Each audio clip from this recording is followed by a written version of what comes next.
are looking at a very interesting topic for tonight, which is not a lesson that has passed, but however, we want to visit it.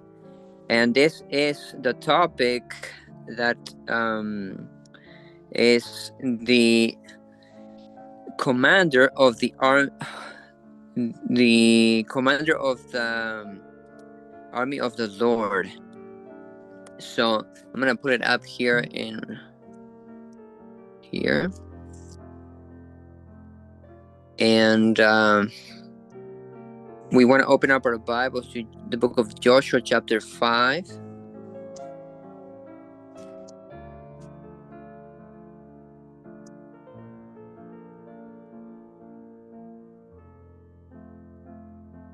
Okay.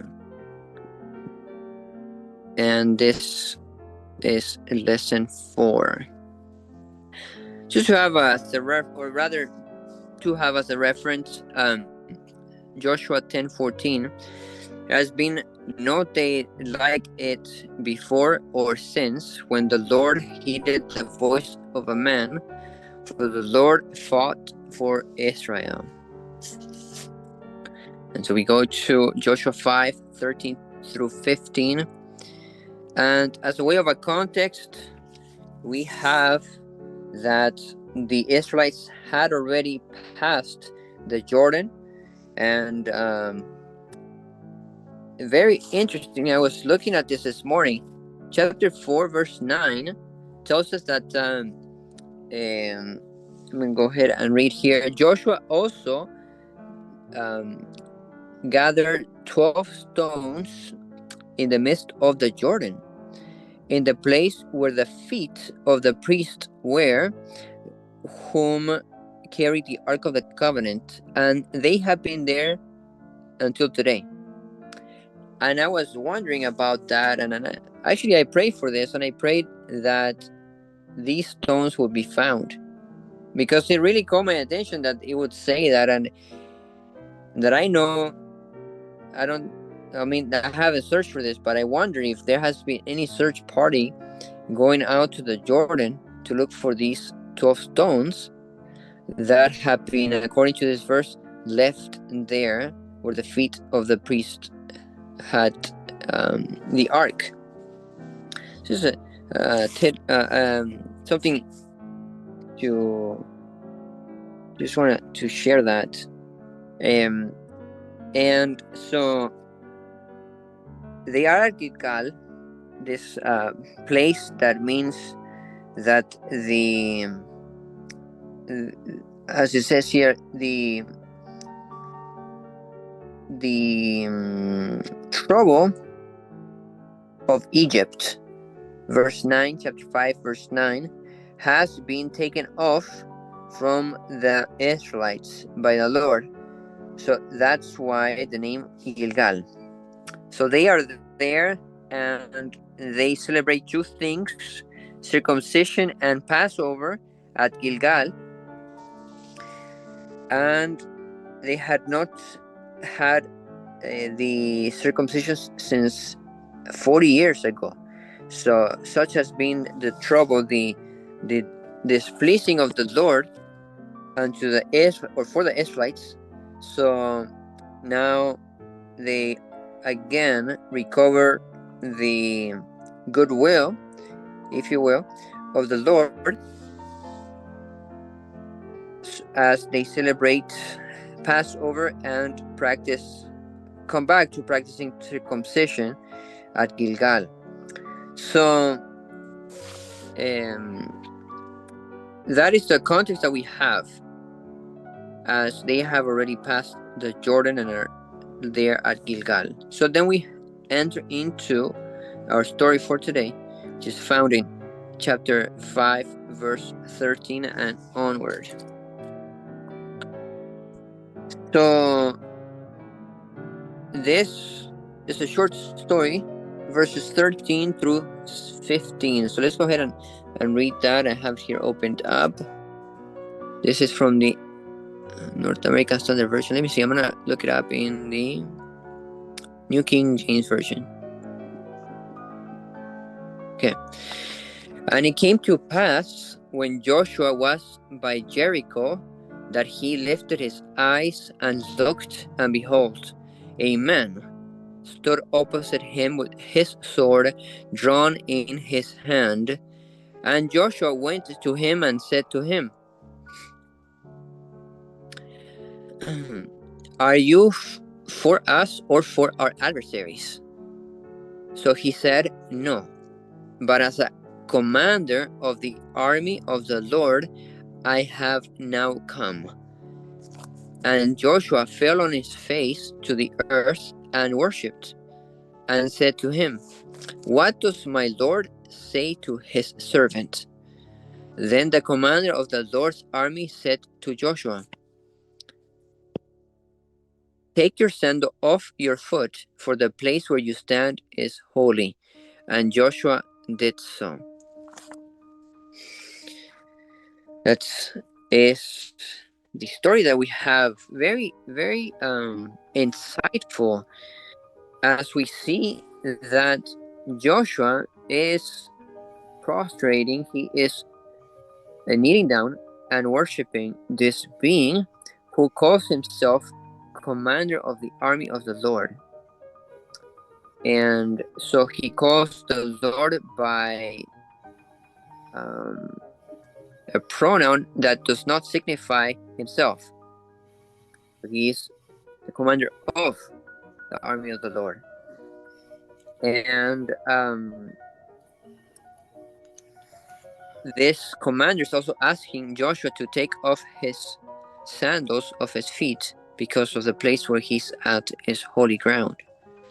Now let's see what the spirit of prophecy has to share with us in regards to this story. So I'm going to see if we can find that in Patriarchs and Prophets. I have this right here with me. I'm hoping we can find this story. I'm thinking it will be there in Patriarchs and Prophets.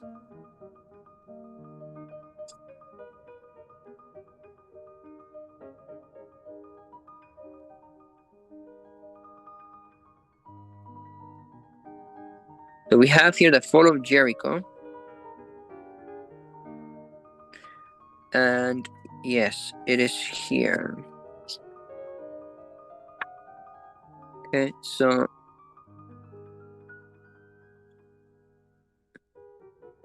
I'm looking for the specific here it is. Okay. Something briefly here before I start reading it. You're reading Patriarchs and Prophets? Yes, this is chapter 45. It's titled The Fall of Jericho. And there were also some other verses that I wanted to look at that have to do with here we go, right? Okay, well, I don't see it here, but something that I wanted to see. There was a mention of the book of Habakkuk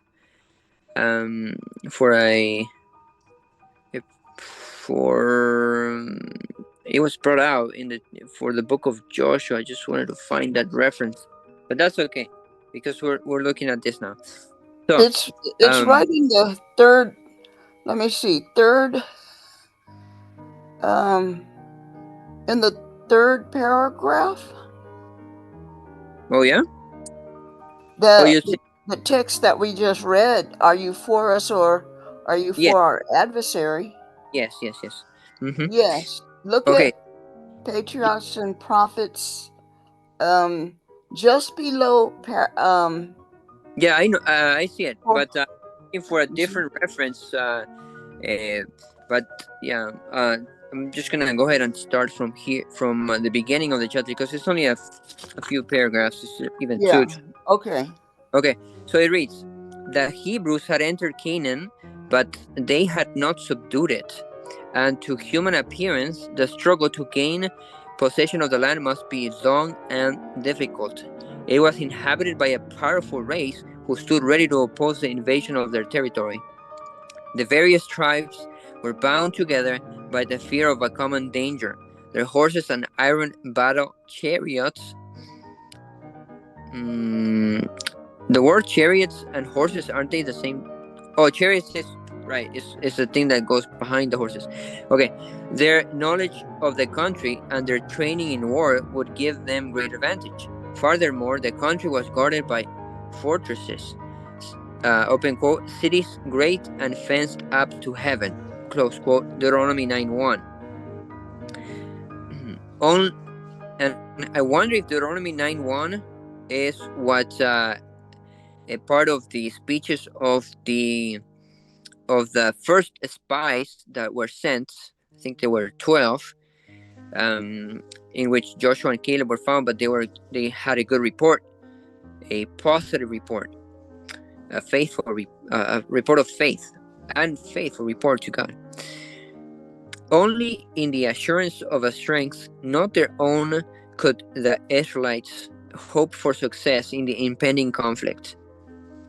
And that is an important lesson too that we have, because when you see the type of report that is sent by the two spies that had the encounter with, or that encountered Rahab, you notice that it reads in chapter 2 of Joshua, verse 24, and they said to Joshua, Jehovah has given us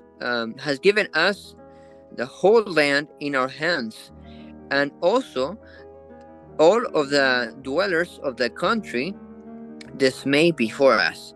So just in that one verse, we find such a different change from 40 years back. One of the strongest, I go back to the reading, second paragraph. One of the strongest fortresses in the land, the large and wealthy city of Jericho, lay just before them, but a little distance from their camp at Gilgal, on the border of a fertile plain, abounding with the rich and varied productions of the tropics, its palaces and temples, the abode of luxury and vice. This proud city, behind its massive battlements, offered defiance to the God of Israel.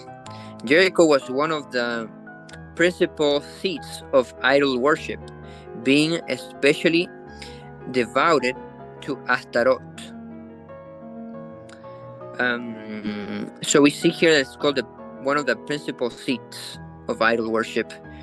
And I am wondering if Ashtaroth, oh, here it is. It gives us a little bit more. The goddess of the moon. If that has to do with the story that Pastor and I was sharing to us in regards to Tammuz, and you have got the god of the sun, Nimrod, and then the moon. So the Ashtaroth, I think it is Ashtaroth there, then being taken as Mary in the Catholic Church, if I'm not mistaken, there. Or if I remember correctly, I want to say. Here centered all that was vilest and most degrading in the religion of the Canaanites. So now we notice here that the first to be encountered was that of the vilest and most degrading in the religion of the Canaanites. The people of Israel, in whose minds were fresh the fearful results of their sin at Bet Peor, could look upon this hidden city only with disgust and horror. So what had happened at Bet Peor is that when they had the situation of the Moabites, the women, I believe so. So we remember Balaam and the sad results of what had happened to the Israelites that had given into the sin of fornication and idol worship, because they followed false prophets and also gave themselves to the communion with women and to wine drinking. So there they fell to the sword and to the displeasement of God, which is also mentioned in 1 Corinthians chapter 10, not to take their example, which is even at the door of Canaan, the Canaan, the promised land. So could look upon this hidden city only with disgust and horror, such as being the result of discipline to hate sin. So we need that disgust and horror against sin nowadays for it to grow. Okay, and so we enter, as Sister Betty mentioned, to this section of this encounter of Joshua and this commander of the host, of the Lord's host. To reduce Jericho was seen by Joshua to be the first step in the conquest of Canaan. But first of all, he sought an assurance of divine guidance, and it was granted him.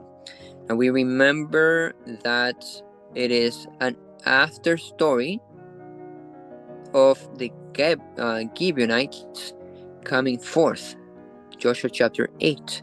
So here we see a very good first step, that Joshua is asking for divine guidance. And it says here he sought an assurance. So he had guidance, but he was seeking for assurance of divine guidance. And it was granted him. Withdrawing from the encampment to meditate and to pray that the God of Israel would go before his people, he beheld an armed warrior of lofty stature and commanding presence, with his sword drawn in his hand. To Joshua's challenge, art thou for us or for our adversaries? So we notice here that because he's asking, are you for us? He's seen the possibility that it might be an angel, right? Or how else could it be someone for them? Maybe somebody from Melchizedek's line? I don't know. But the answer was given, as captain of the host of the Lord am I now come. The same command given to Moses in Horeb, loose thy shoe from off thy foot, for the place whereon thou standest is holy, revealed the true character of the mysterious stranger. It was Christ, the exalted one, who stood before the leader of Israel. Awe-stricken, Joshua fell upon his face and worshipped, and heard the assurance, I have given into thine hand Jericho, and the king thereof, and the mighty men of valor. And he received instruction for the capture of the city.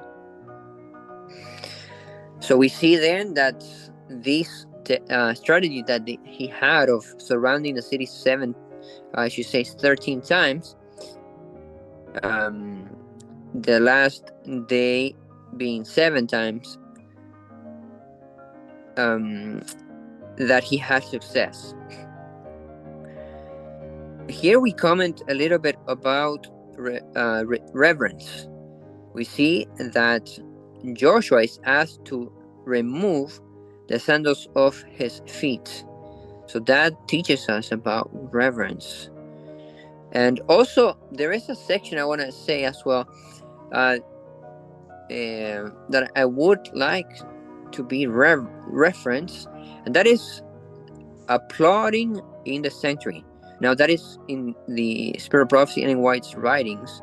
I haven't gotten to it, but it'll be something insightful for us to learn, as to keep the correct relationship of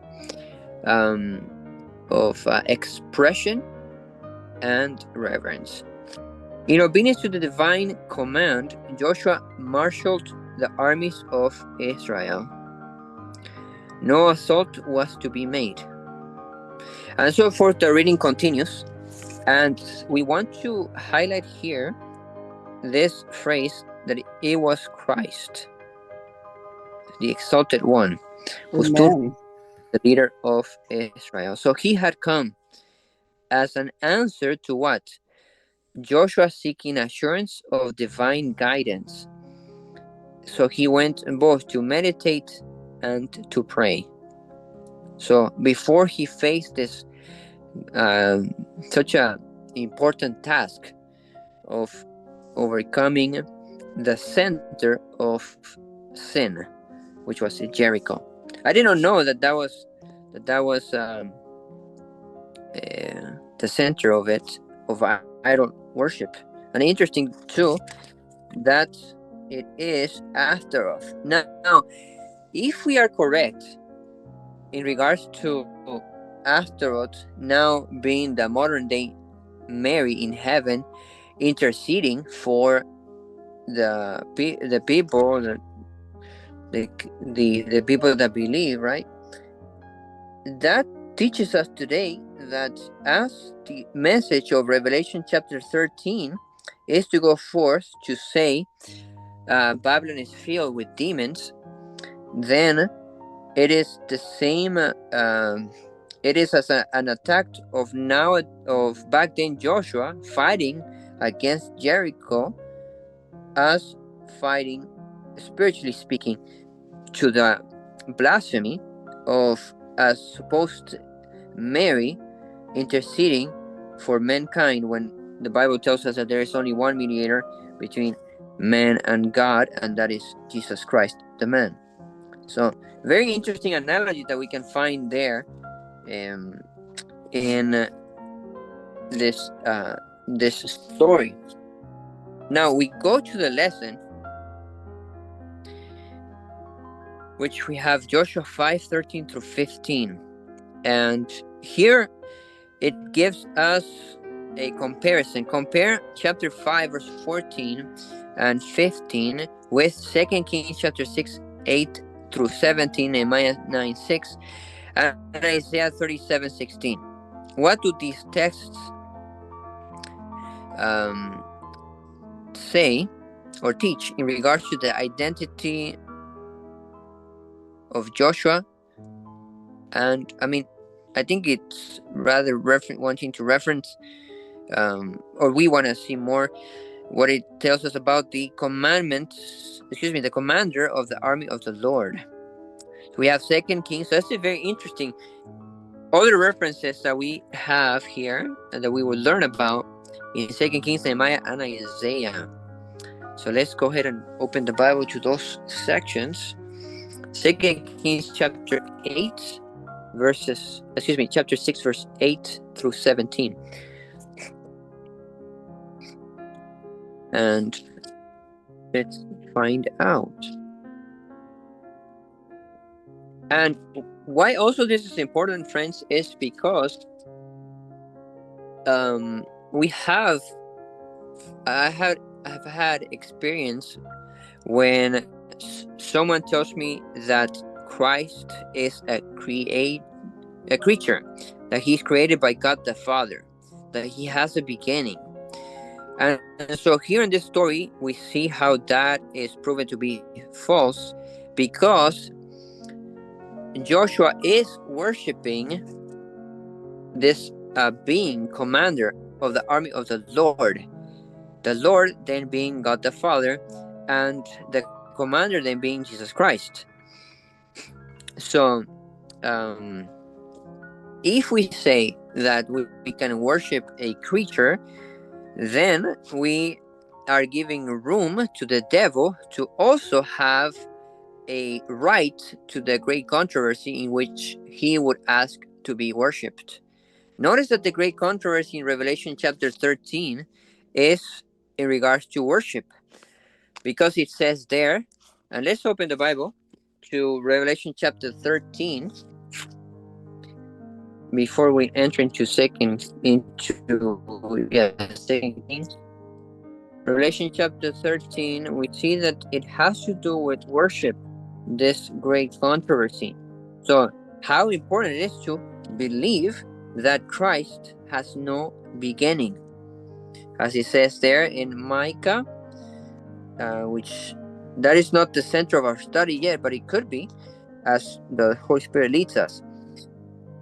Chapter 13 of Revelation, we find, I think, rather 14. Yeah, actually 14. So let's go to the three angels' messages.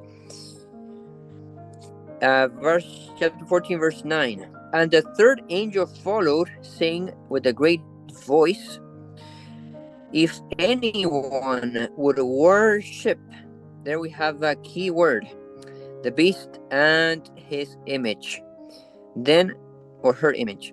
Then we jump to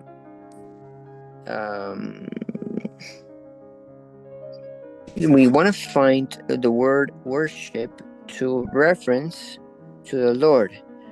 We're talking about in verse 7, we have saying with a great voice, fear God and give glory to him, because the hour of his judgment has come. So we are fearing, we're giving him glory, the hour of his judgment has come. And worship, there we go, we have right there too.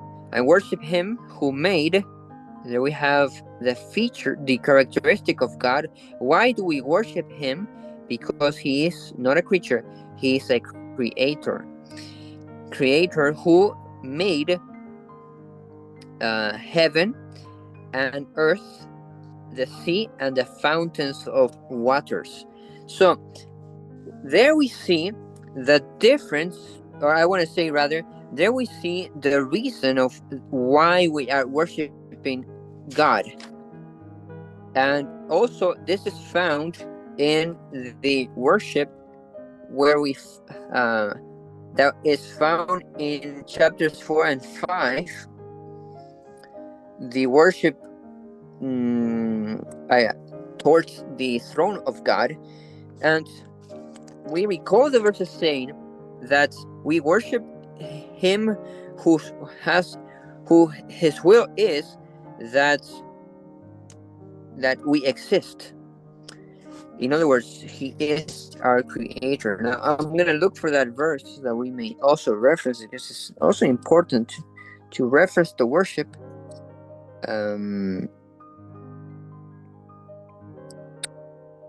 Okay, so we have the reference to redemption in chapter 5, verse 9 and onward. But before that,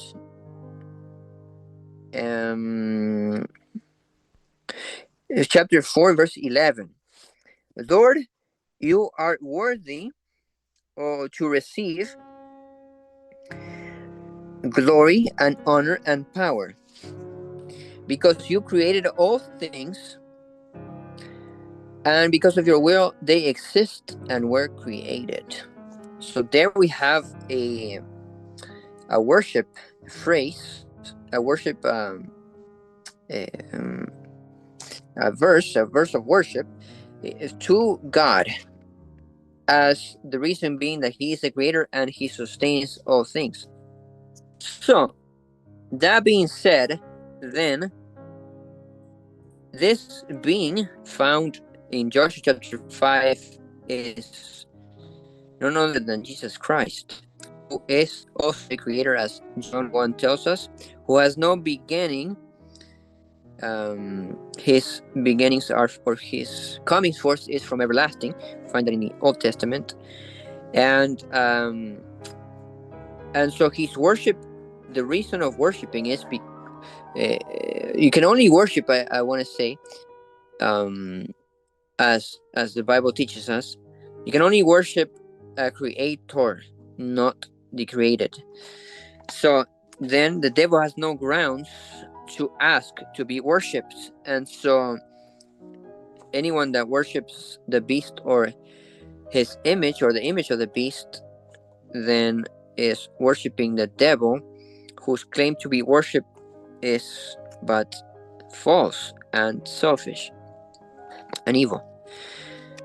He's stealing the worship due to God alone.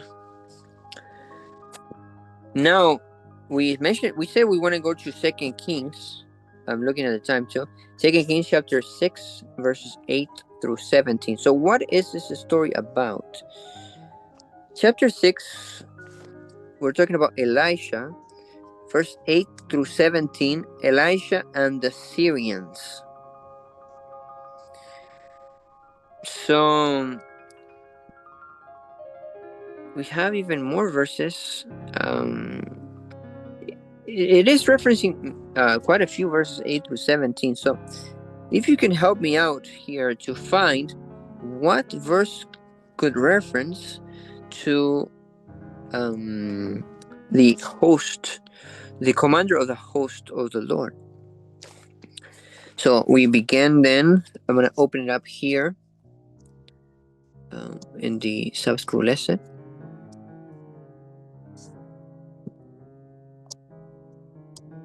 And we have it as New King. Okay, so we'll quickly read this and look for that phrase. Now the king of Syria was making war against Israel, and he consulted with his servants, saying, "My camp will be in such and such a place." And the men of God sent to the king of Israel, saying, "Beware that you do not pass this place, for the Syrians are coming down there." Then the king of Israel sent someone to the place of which the men of God had told him. Thus he warned him, and he was watchful there, not just once or twice. Therefore the heart of the king of Syria was greatly troubled by this thing, and he called his servants and said to them, "Will you not show me which of us is for the king of Israel?"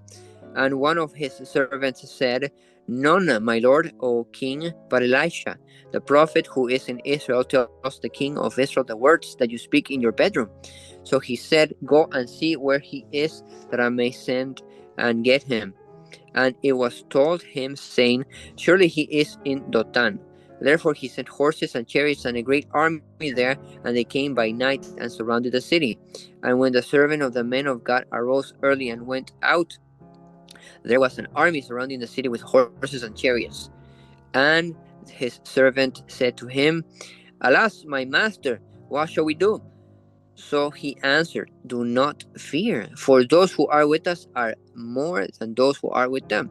And Elisha prayed and said, "Lord, I pray, open his eyes that he may see."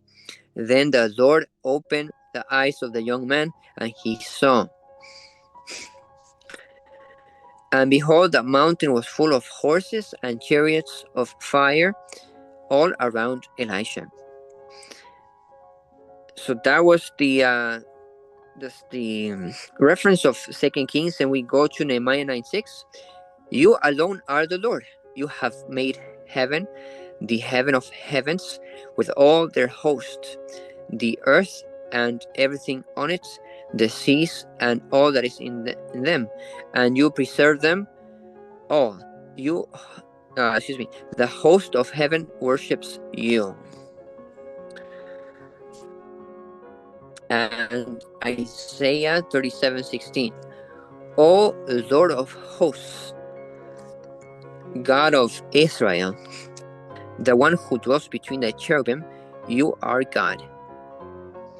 So right here, we see a reference to the Lord of hosts, God of Israel, the one who dwells between the cherubim. And then we continue reading, you alone of all the kingdoms of the earth are God.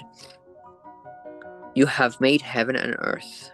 That's Isaiah 37:16. So we'll read then as we are concluding now, wrapping up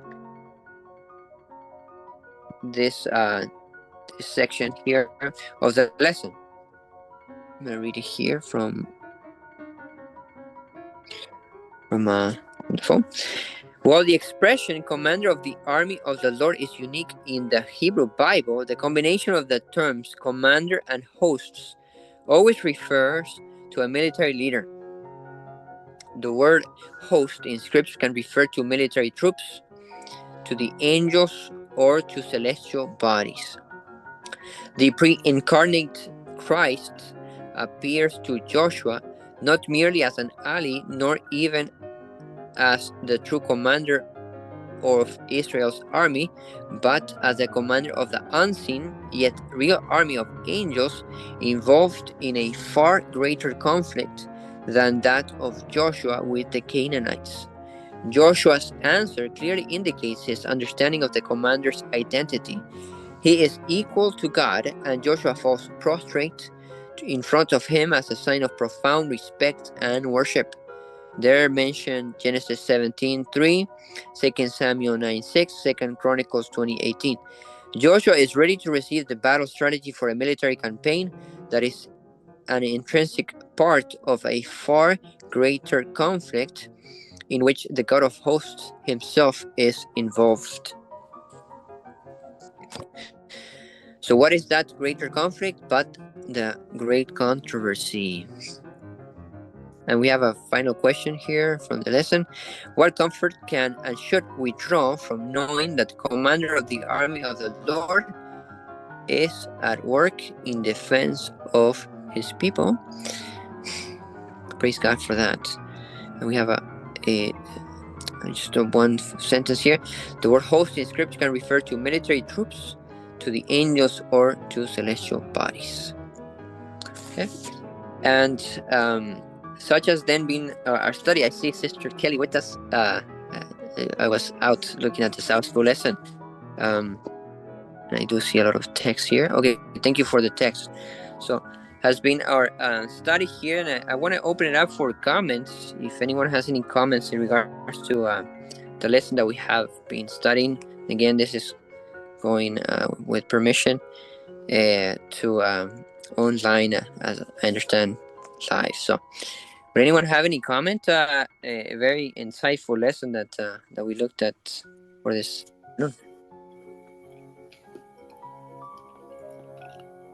Thank you for bringing this out, Brother Lucas, and making reference to spirit of prophecy, because in studying the lesson, I was not really clear on the questions that it was asking and the answers that it was looking for. And reading the paragraphs down below, I wasn't really sure about it, but in referring to spirit of prophecy and prophets and kings, it makes it crystal clear. And when it talked about, I didn't realize that Joshua went through the Jordan on dry land, and I didn't realize that Joshua, that the Lord told Joshua to take his shoes off too, because the ground that you're standing on is holy ground. The only way it could be holy is if the presence of God was there. Otherwise, an angel can't say the ground is holy because I'm here, because he's a created being. But the Creator is the only one who could say that. And so it made it crystal clear that God was with Joshua, that Jesus was the commander, was God's commander of the host of the armies of heaven. And I just appreciate you bringing that out. Thank you very much. Thank you, Sister Betty. Appreciate your comment. Praise the Lord. Amen. Anyone else?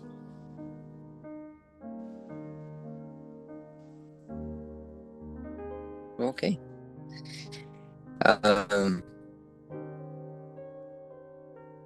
Bring something to my brother here. Oh, yes, Brother Joshua.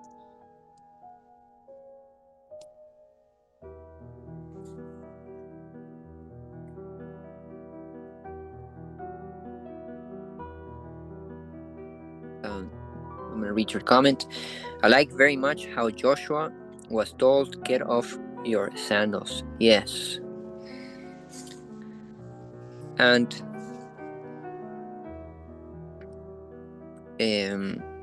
meaning got off your way, compared to Romans when it says sandals like gospel.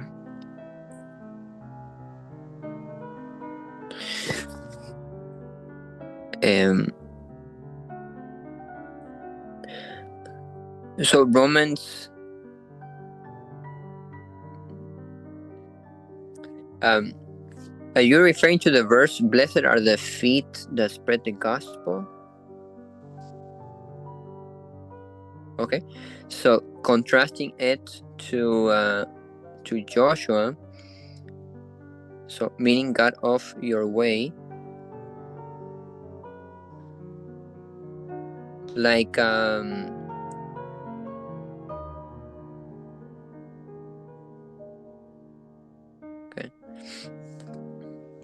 Do you want to elaborate a little bit more, brother?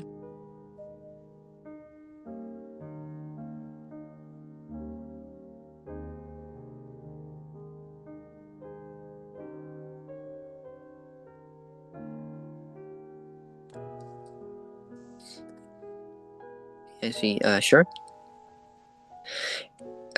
It means, Romans says, gospel of sandals. So I do see the okay, let's see, meaning like symbol, put away the self soul in front of God.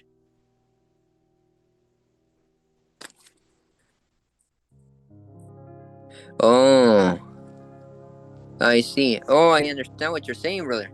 Okay, very interesting. Wow, thanks for sharing. So, what I'm understanding that you're saying, comparing Isaiah, I'm just gonna keep reading until comparing Isaiah. It says about Sabbath, put away the foot. Okay, foot means well. Yes, yes. Thank you. Wow, very insightful. Because I was asking. Yes, beautiful. I was asking myself, why would taking off the sandals be a sign of being reverent and worship? And as Brother Joshua here helps us out, um, uh, I'm smiling because Joshua has the same title as as the book, but that the reference to sandals can be a reference to the person as themselves. So we have heard before the saying of self as when we want to approach God, we need to crucify self, or we need to forget self or put away self. So because sandals can mean self in Romans and also in Isaiah. In Romans, when blessed are the feet that present the gospel, and in Isaiah, put away your foot from doing your will on the Sabbath. Then we can see there as a way of a symbol that putting away the sandals could mean putting away self. Yes, thank you for sharing that, brother Joshua. That was great. Okay. Thank God. Amen. May God bless us, each one of us. So we can we haven't opened it up for prayer requests. So I don't know also if there's any testimony. Sister Kelly, I see you online. So Brother Joshua, I think we can end the recording. Thank you, brother. And so we can so Sister Kelly, do you want me to lead out for the prayer request? Yep. You finish leading out on all of it.